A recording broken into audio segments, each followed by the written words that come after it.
How's it going, YouTube? We've got a fun topic for you all today. We talked about in our previous video about Shift Summer League and why organizations are actually declining invites. We talked about stuff with K Corp and BDS, Likely Vitality, Gentlemate, so on. The big names in esports refusing to play in the league, why exactly that is, and some of the insight provided. Number one, we've got people who are actually in position to speak. You've got COO Jeff from Resolve talking about it, and we're going to go through his tweets. We've also got Arnold, who is one of the founders and owners of Gen G, who is highly successful. And to go even more detailed into it, we've got Jeff actually going to be joining us on a call and talking about it. So this video is going to be a little bit long, but buckle up. Shift Summer League basically got into a conversation of saying, hey, we're seeing these big organizations from Europe decline. And Jeff goes, hey, I've been quote tweeted a few times on my opinion of this. Why is this happening? Let's provide some insight. And he's like, personally, I believe they're trying to get tournament operators, in this case, Shift, to solve a problem that we as orgs need to actually address ourselves. If you guys have watched anything I do, you should know how critical I am of how stupid these organizations are functioning. And I'm not going to bite my tongue about it. A lot of these organizations are full of nepotism.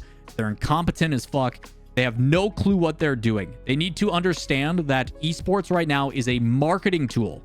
You are promoting something with a team that you are spending a ludicrous amount of money on for no return. And the only way some of these organizations are recouping that cost is through prize pools. By going to majors, by going to world championships, they take 20% of a larger cut, and that helps fund some of the organizations. Some people like Jeff are doing this more intelligently by hiring content directors and producers and doing behind the scenes content, seeing what a coach actually does with Tadpole, going through the highs and the lows, so on and so forth, using that content in the marketing tool that is their team to promote. Now, let's call it what it is. I don't think that Resolve currently has the namesake and the notoriety of someone like an apparently Jack, which he brings up. You know, in Europe, standard salaries are anywhere from $3,000 to $4,000 a month up to $12,000 a month per player. And it is even higher in North America, because North America has a better marketing area. They have more opportunities for sponsorships, so on and so forth. So with orgs taking a massive risk, you're talking for some of the top teams, $36,000 a month just in player salaries. How do we recoup this? How do we sustain? How do we find ways to keep this going? So he brings up the conversation of if players are taking a good wage, most of the prize money, and aren't really making content, they're not being forced to do meet and greets, they're not being forced to submit footage or stream or whatever, how can we get additional value out of this? Can we get additional creativity? How can we basically hold these players accountable to make it so our dollar is worthwhile? And these are a lot of things that have to be discussed. Are the players doing YouTube, TikTok, short form content? Are they streaming regularly? Do they consistently use their social media? Are they posting on our behalf?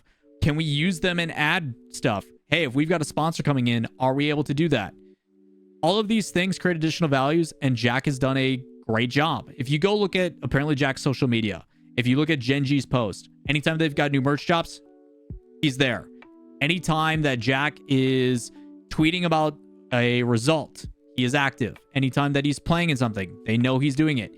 He makes YouTube content. He streams. He is very active, which is why Jack is deserving of a higher pay, because he provides value.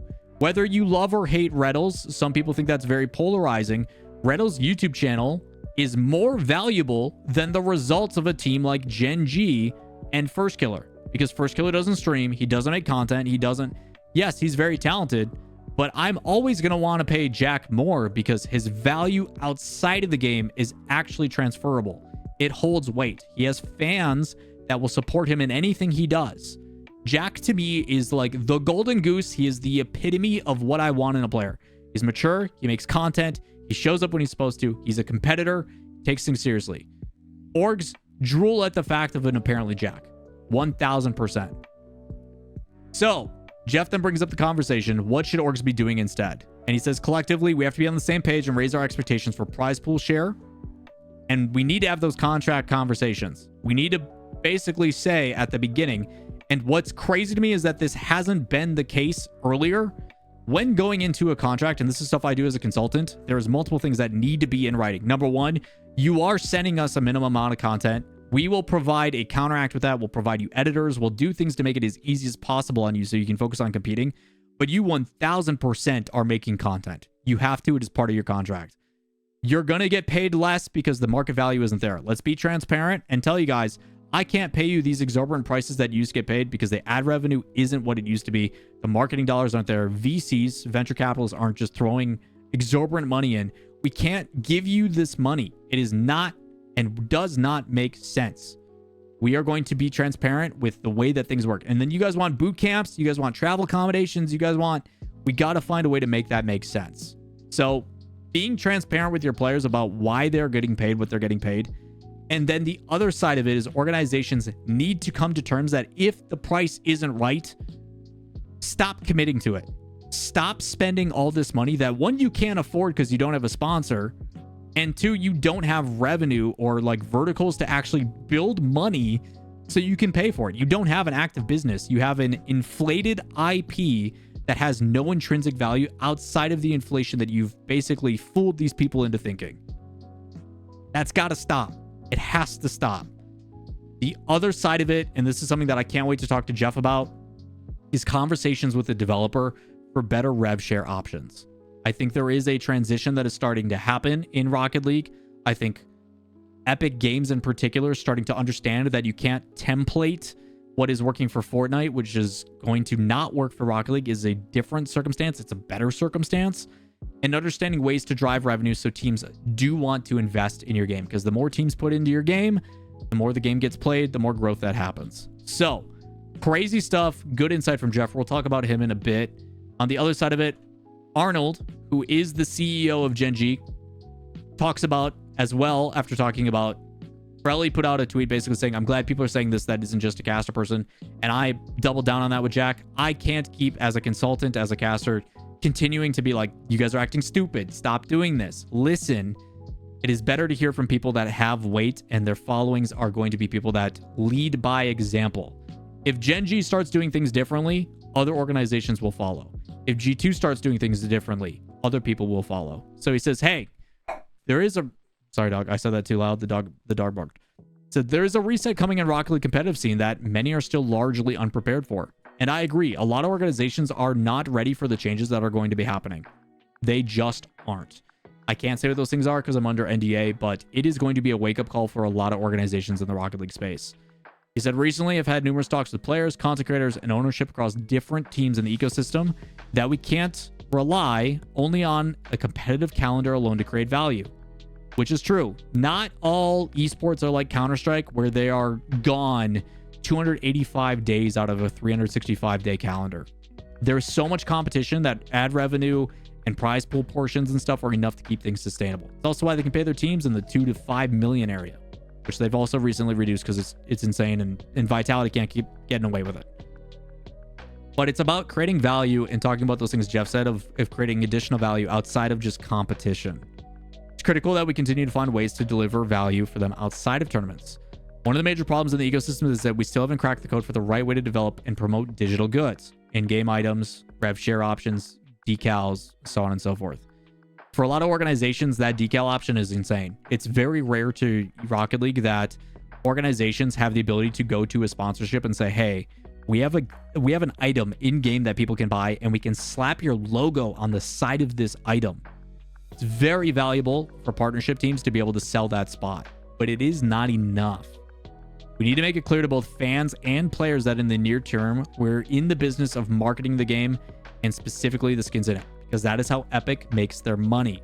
Finding a way to mesh those two things so Epic is happy and orgs are happy that they get a kickback is part of the reason why Dota 2 and the Compendium prize pool works. I, as a fan, am willing to drop a $20 budget every season on a skin because I know 100% of the proceeds are going back to the esport. And right now we don't have that level of transparency with Rocket League. We don't know what portion is going to and what. That transparency has to happen. Okay? It says, I'm still currently viable revenue stream for the esports that's best aligned with what viewers and the player base is willing to spend money on. You have some people in the community talking about a pay-per-view type system. It's all outdated. Something new has to be developed.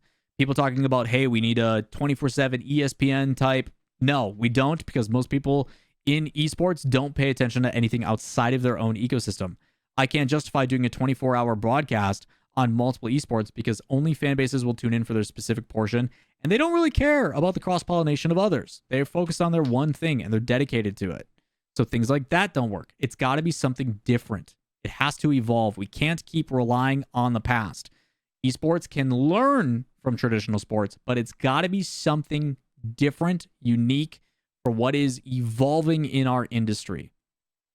He says he's still relatively new to the scene in Rocket League, so he's refrained from speaking out too much, but there is so much potential still left to unlock, and we've only scratched the surface, which I agree. I think the biggest fault of Rocket League has been the developers themselves. I think they have held themselves back by being too secretive for way too long, and we are starting to see that change a little bit, kind of peeling back the curtain, okay? It says, Gen.G as an org, while absolutely committed to Rocket League, it's one of the most brand and user-friendly esports out there. It's E for everyone. All the accessibility things we talk about. Ball goes in net. We've harped on that conversation a lot. And he's dedicated and made a fan base in their player base, which they've done a good job of utilizing Jack, so on and so forth. The documentaries that they put out are fantastic. He's like, if we can make progress to create value through better content, sales of in-game digital items, increased visibility and integration supported by Epic, we have an exciting esport that teams and brands would jump again to invest into, which is the case. There is a reason why a lot of organizations are not signing teams, and there has been a lot of unsigned teams in the top 16 in both NA and EU, because right now, financially, it just does not make sense. Says a lot sounds like a lot of doom and gloom, but I actually think we're beginning to take steps in the right direction, which I will double down on based upon the conversations I have. I agree. I think 2025, 2026 is an exciting time. It's going to be different. It's going to be weird for a lot of organizations, and a lot of organizations are going to struggle with the changes, but I think they're the right changes that are being made. I'll provide more details on those things as they become public. I can't because I'm under NDA right now. Hopefully we can get Jeff to break his in just a bit here. See how that goes. So with that in mind, he's talking about, hey, there's a viable path. We're trying to make things more sustainable. It takes everyone, okay? It has to be on the fans. It has to be on Epic, the developer, and it has to be on the organization supporting the fourth thing, which is the players. Everything comes into play here. It is the epitome of it takes a village. It can't just be one. So with that in mind, let's bring Jeff into the call. For those that don't know, this is Jeff, COO of Resolve, GridServe, the parent company that you guys are using for your title partnership. I think I kind of want to start there, if you're okay with that. Yeah. So obviously, yeah, fine. And apologies if my audio is a bit rubbish. I'm actually on holiday at the moment, and I'm man's on holiday and he's still taking a call. What's wrong with you? So obviously, you know, a lot of the conversation is about being able to actually financially support this. Obviously, the market, from my perspective, has been inflated for a really long time. And I think some players, not all, are coming to the reality of understanding that these overinflated, the market price, so on and so forth. And there's definitely some culprits in the agency world that are still forcing those high market values.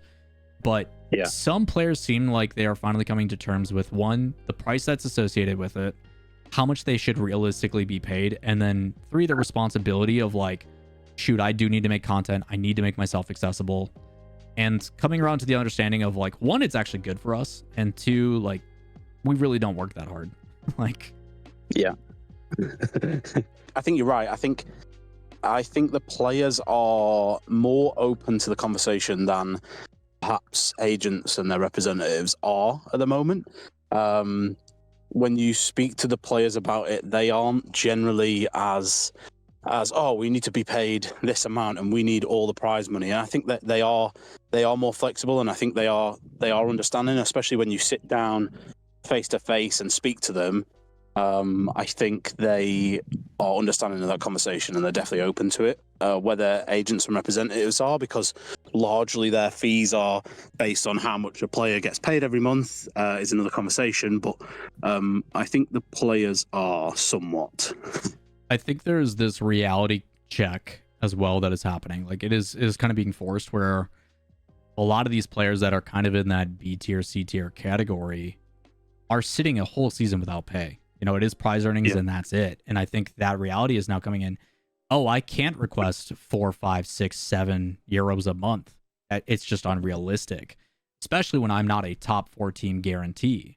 No one's a guarantee in this Rocket League. Like, Rocket League is the epitome of any given Sunday. So I think some of it's forced reality, but I also think organizations are finally starting to put their foot down.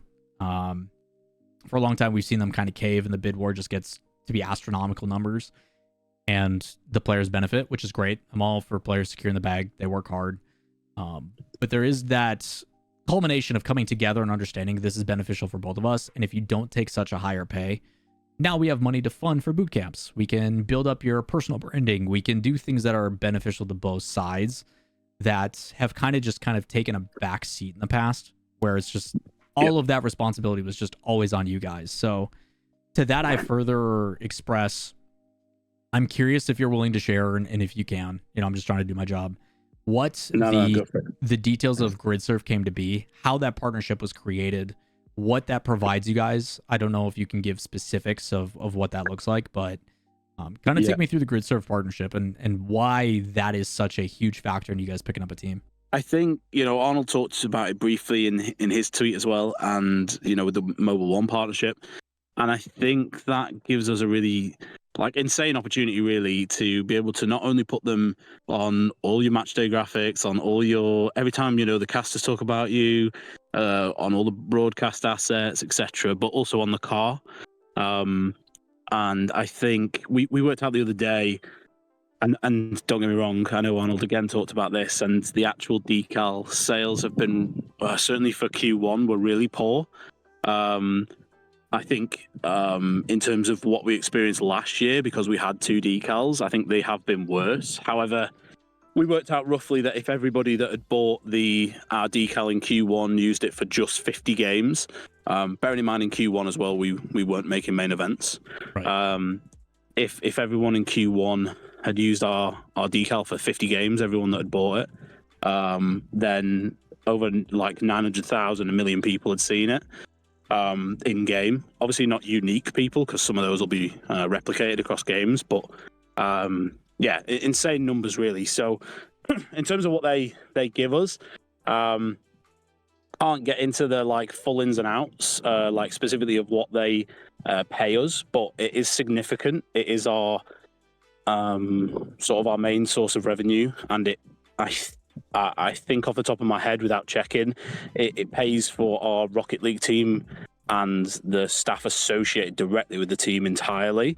But it doesn't obviously cover all of our, our additional staff, our content, our boot camps, etc., all that sort of stuff. So I think as an org, we're roughly 75% sustainable.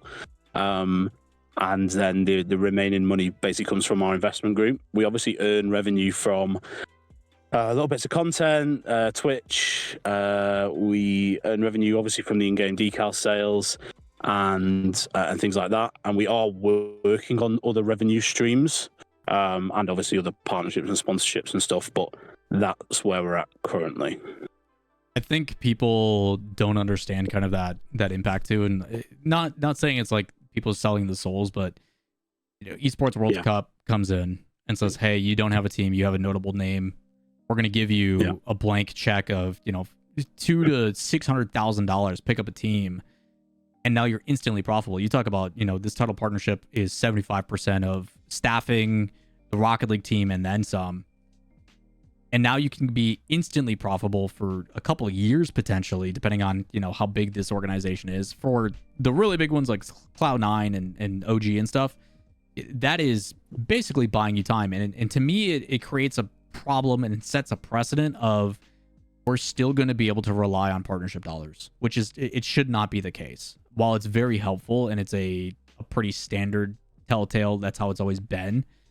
Organizations need to transition into finding other, other verticals that they can use to actually generate revenue, become self-sustainable. So when you put a logo on a jersey, it is self-fulfilling. It is our product. It is our, whatever you want to call it, our business that then kicks back to us. We sponsor our own players with our own stuff. So when they are streaming or they are in videos, that is us just promoting ourselves versus hoping we can promote a sponsor.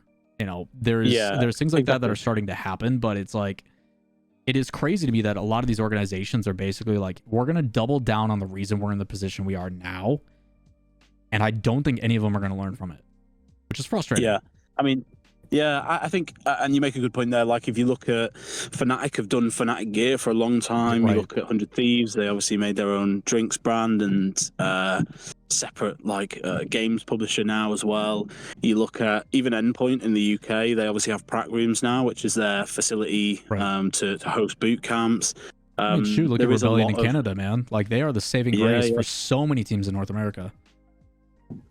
Yeah, I think it's I think it makes a huge difference having those sort of revenue streams that are not reliant on sponsorship, and even better if they are recurring every month, that you don't necessarily need to even think about from an esports org perspective. Somebody else runs that, and that is a separate part of your business. Even better. Obviously, there is an outlay; it's a separate business to run. There is obviously other issues with that, but I think the majority of esports orgs as just esports orgs are not making money. I'd be surprised if there's any that are even like close to sustainability a lot of the time. And yeah, I think we're in a good place personally. Like I say, we only, we're 75% sustainable. We're in a good spot. I would definitely like to be in a much better spot, because not only do I want to just be in Rocket League, I want to be able to expand to other titles, but I also want to take on some of those projects of our own and have the money to go and do those. And some of those have been in the works for a little while, and hopefully, some of those things will see the light of day. But yeah, I think it's really, really important to start to diversify, and orgs that haven't already thought about it are well behind. Yeah, I mean, it's far too gone. Like, it's crazy. You compare it to like the stock market right now is buying in the dip. Like, Rocket League is in a great spot as a game itself per se, but esports is definitely seeing a refinement process. It's going through some pretty scary things, obviously, with all the layoffs that we've seen. But orgs that can recognize that, hey, there is a massive oversaturation of talent. There is some really talented people out there. I mean, you're looking at some of the biggest organizations like 100 Thieves and stuff having to let go of some of their videographer people. It's like, that person is world-class talented.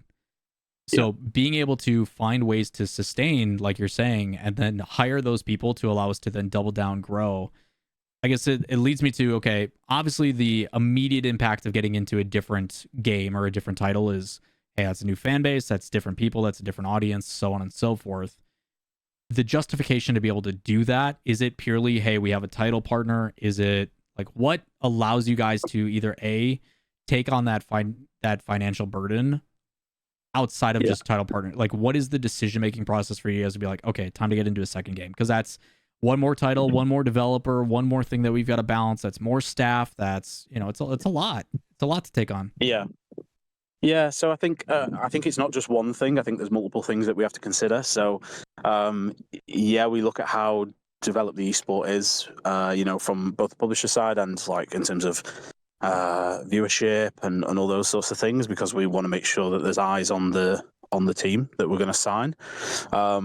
We look at things like, do they have like a partnership scheme as part of the, that the developer offers? Is there some rev share there? Is there the possibility for in-game items? Those sorts of things that are going to generate revenue for us as a team. Obviously, Valorant has their partner program. Apex Legends has theirs. Counter-Strike obviously has the stickers for majors and various different things that we can look at to generate revenue. But also, I think it has to be the right time as well sometimes. Whether the right team comes along at the right time. Sometimes it's just kind of meant to be, for want of a better phrase. And I think finding the right people that match your brand is very important. We very much have or try and avoid picking up players that we don't want to work with, if it makes sense. We don't want to sit there and work with players that aren't going to get on board with the things that we want to do, aren't going to do content, aren't going to necessarily, we talked about, I heard you talking before about whether players want to do content, whether they want to stream, whether they want to do media, etc. And it's not necessarily a bad thing if they don't want to do those things, if it's outlined from, the offset, and and the salary reflects that. but also it makes it really hard to market the team if players don't want to do that. So yeah, a bunch of different things that we take into consideration. Can we make money? Can we market it well? Can we market the team? And what relationship are we going to have with the publisher when we enter? I think it's crazy too, because it's like there is some organizations that don't understand the importance of that. Though, like it is a really difficult. Like my like feet are into Counter-Strike, Apex. I cast quite a bit, and then obviously Rocket League.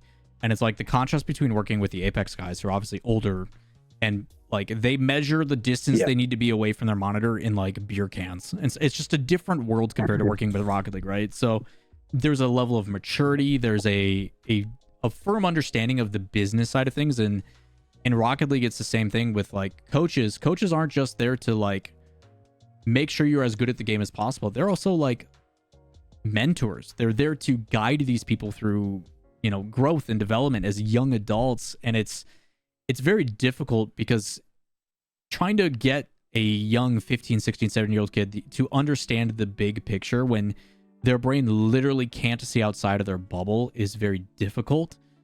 And finding the ones that do understand that, it's a world of value to have a young kid understand, oh, I need to do this because it is in my best interest. It benefits the organization. It gives me a long-term home. You know, like people don't understand that like this industry goes quick. Like you can no longer be good enough in a moment's notice. And to have someone that is willing to dedicate time, effort, and money to you long-term is a rarity. So I think organizations both need to take their responsibility of laying it out there and being very understanding, because let's call what it is. A lot of these agencies are predatory. They do not operate like actual agents where they help them with PR and lifestyle coaching and things like that.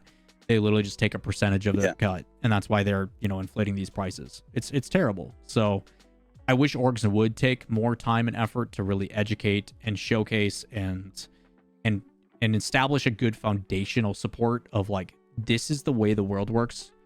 It's the stuff that obviously in the States we don't get in our education system. They never teach us like, this is how you balance a checkbook. This is, you know, this is insurance. This is, you know, obviously you guys have that provided to you because your government isn't complete trash, but like no government's perfect. So it is what it is. But yeah, it's, I'm not sure about that. But that's, I've seen some things lately in the last timeline and a half of, it's crazy. But it's like, there's basic things that need to be integrated. Like the amount of kids that I talk to, I'm like, how was your orientation? They're like, what's that?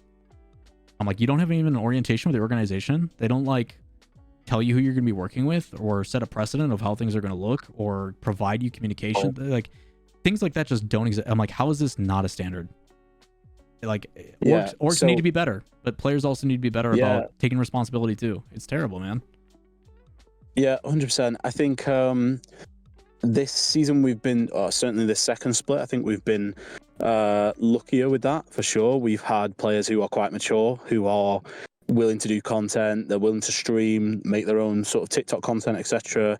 I think the guys we work with this second split have been great, but that isn't always the case. Right. I think it is our job to not only, and we talk about this a lot, you know, one of the first hires that when I came to Resolve was Alex, who's our head of performance. And Alex, his job is to help the players get the best performance on game day, but it's also to make them the best versions of themselves that they can be. We aren't just here to, you know, make these players play a video game for as many hours as possible, because that's not what we're about. That doesn't sit right with me. We have to look after these young individuals who are a lot of the time, you know, especially in Rocket League, 15, 16, 17, 18 years old. And we've got a responsibility to do right by them. And I think it's also important that, you know, coaching staff and management set a good example in terms of like how they act and stuff, especially at boot camps and things like that. I know that's not as big a thing in North America, but obviously in Europe we have a lot of boot camps. So I think it's important for staff to behave in a way that is professional and also like sort of teaches them be, I guess. You know, a lot of their social interaction has not been in the adult world at this point. So I think that's really important. Yeah, and I think, you know, we very much want to have players leave us as the best versions of themselves, not just the best player that they can be. And I think a lot of orgs forget about that, and agents don't care about that. I've never ever been asked by an agent, what are we going to do to promote their player during the season? How are we going to help their That's player? terrible. How are we going to help their player? You know, in terms of growing their personal brand and things like that. Or very, very rarely, I should not say never, but very rarely do we get asked about those things. And I think those are really important. So yeah, I think there's a lot. I think players, and you know, we talk about orgs as well. When we're signing players, we need to do a better job of outlining what the expectations are from the get go. And I think a lot of orgs just don't care. There are a lot of orgs that are just happy to be involved in the esport, don't really care about the revenue generation, don't care about what cut of prize pool they're getting, and that really fucks over us that are businesses, and aren't reliant on, you know, mega investment dollars or whatever. Yeah, so I think collectively as well, we as orgs need to talk to one another. We don't. The shift thing is a prime example of that. Right. Of orgs not speaking to one another, or very select orgs speaking to one another only. Yeah, I think there's faults on all sides. This is not like one specific person's problem. I think everybody can do better, but yeah. Hopefully that's a few. Sorry, I went off on a whole tangent there. It's good, man. Like, at the end of the day, the reason I'm having this conversation is so when people watch this video back, they listen to you talk. And it kind of goes back to my thought process. Number one, I want to be respectful of your time. If you're on holiday or if you're relaxing and you're taking time to talk to us, I need to respect that and not keep you here all day. So to wrap things up, I'm going to say a lot of things and then I'm going to let you say a lot of things and then we'll call it. Sound good?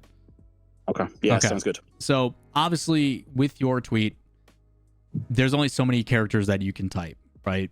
Yeah. So before we get into that kind of final statement to address, I think it is very important that you guys are obviously actively trying to be better about upfront things and setting a precedent, because players do talk. Players are going to be like, oh, over at this organization, it was like this. Is it not like that for you? Which then educates them holistically.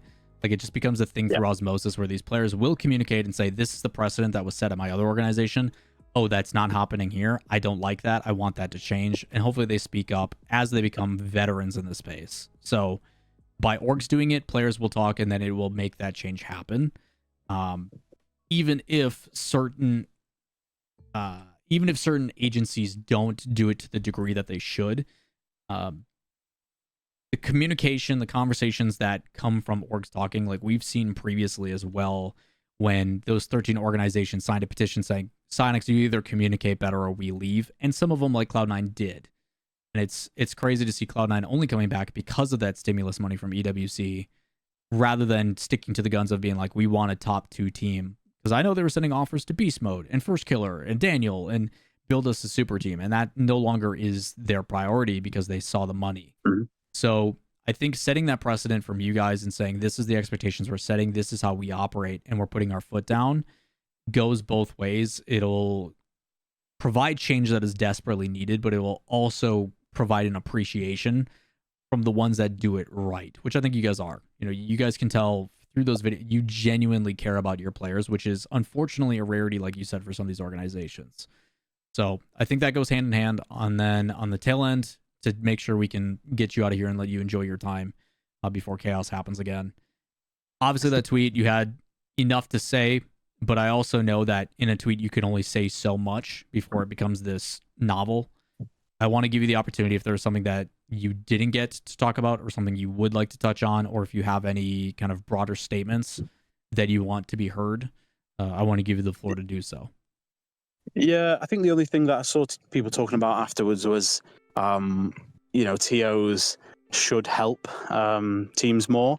I think that's also correct, but we shouldn't be asking for those things from what is effectively a community tournament and the first time that they've, that Shift have run a tournament. This is probably very much a let's see how it goes, and maybe we'll run it again next summer, or maybe we'll do it again later in the off season kind of thing. And I don't know. I don't think we should be saying to Shift on this occasion, oh, you need to pay us as orgs to be involved. That's not the way it should work. If tournament organizers are getting, significant sponsorship and they are getting value from teams being involved in the tournament, whether that be, through that sponsorship or through significant social growth, etc., then absolutely there should be some revenue share with the organizations. However, in a community tournament like this or other community tournaments, there's no way that we should be asking for that.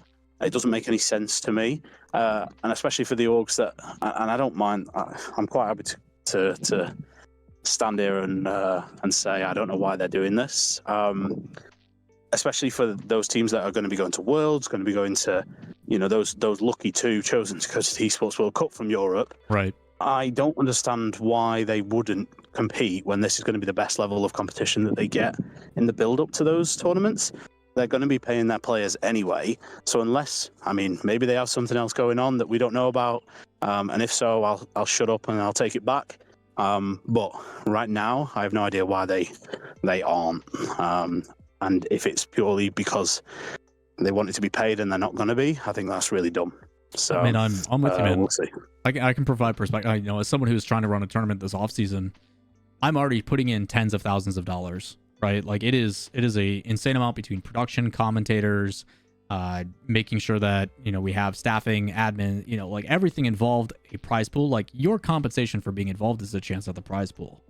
So that can't change, and we can't provide like a stipend for organizations, because you better believe I'm using the likeness of saying, hey, if I run this tournament, these people will play, it'll have this reach, these are the numbers that'll pull. I have, from when I ran tournaments with like ESPN, I can have analytics that say this is what will pull, these are the types of people that will be in it. We are leveraging that based upon what we have in the past. The difficulty though is right now, community guidelines, there is heavy limitation in us making it profitable. Like, I'm going to run what is essentially $100,000 investment at a wash, hopefully, right? So it's like for these organizations to be like, hey, you got to pay us as well, as like, well, until I can actually make real money on this, there is no way. And by you reducing or you not being involved, the things that you want, which is more tournaments so you can make content, so you can leverage your players, so you can get your money's worth out of what you're paying these people, until I can actually make a profit and turn this into something I can do sustainable, you not being in this kills it for everyone. Like, help me help you. It's all, like I've said earlier in this video, it takes a village to make this stuff happen. By them pulling out is just, it is cutting themselves off at the kneecap. It is so stupid. So, like you said, unless they've got like some crazy reduced salary opportunity here to retain for maybe a buyout, or there's another tournament that they have that they're competing in, or if they're just happy taking EWC money and that's all they need and they don't want to do anything extra, like, I don't know, man. I really don't. I'm in the same boat with you. Yeah, we'll see, I guess. We will. Jeff, it is always a pleasure. Thank you so much for taking the time, man. Especially for the moment. This was unplanned and you just happened to pop in, which is greatly appreciated. Appreciate you lurking the shit. Because I know you're a busy man. So seriously, much love. I know this chat really appreciates this as well. Everybody who is watching, go support Resolve. Please go show the guys the love. They're doing it the right way. It is easy to root for an org that I genuinely know gives a shit, which I know you guys do. So appreciate you. Yeah, Jeff, as always. Thank you, dude. Yeah, thanks for taking time. Enjoy your vacay, and hopefully we talk soon. Yeah, thanks. Yes. Right. See you later. Later, bud. Bye-bye.